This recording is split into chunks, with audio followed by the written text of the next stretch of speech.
Hi everyone, I'm doctor Subhash, MD of Cromwell hospitals. First మనము hospital ఎలా start చేయాలి అనేది ఒక పెద్ద క్వశ్చన్ మార్క్ ఉండే నా మైండ్లో. సో దట్ ఎట్లా చేయాలి ఏంటి, కొంతమంది ఫ్రెండ్స్ని రిఫర్ చేశాను అనమాట.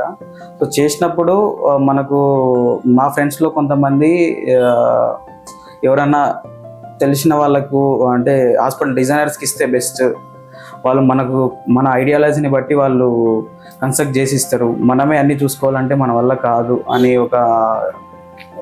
ఒక విషయం చెప్పారు. దానివల్ల మనము ఒక కన్సల్టెంట్ని అప్రోచ్ అవ్వాల్సి వచ్చింది. సిద్ధార్థ హాస్పిటల్స్ చేసిన పర్సన్ ఒకతను మనకు హాస్పిటల్ సార్కి కొంచెం క్లోజ్ అయిన పర్సన్, మనకు హాస్పిటల్లో చేసిన అతను పిఆర్ ఇన్ఫ్రా అతన్ని మనకు రిఫర్ చేయడం జరిగింది. సో పిఆర్ ఇన్ఫ్రా వాళ్ళు వచ్చి మన దగ్గర వచ్చి అప్రోచ్ అయిన తర్వాత అసలు హాస్పిటల్ పెట్టగలుగుతాము, మనము బిల్డ్ చేయగలుగుతాము అనే ఒక నమ్మకం ఆయన చూసిన తర్వాత వచ్చింది. రోహిత్ సార్ అతను చూసిన తర్వాత అతను మనతో మాట్లాడిన తర్వాత నాకు చాలా కాన్ఫిడెన్స్ బిల్డ్ అయింది.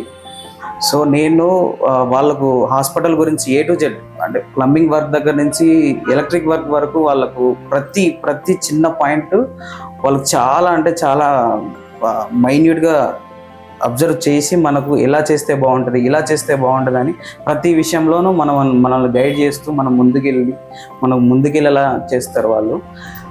NABH నామ్స్ ప్రకారం ఏ విధంగా అప్రోచ్ అయితే బాగుంటుంది, ఏ విధంగా బిల్డ్ చేస్తే బాగుంటుంది హాస్పిటల్ అనే ప్రతి విషయాన్ని వాళ్ళు మనకు వెనక ఉండి గైడ్ చేస్తూ ఉంటారు. I strongly recommend PR infra.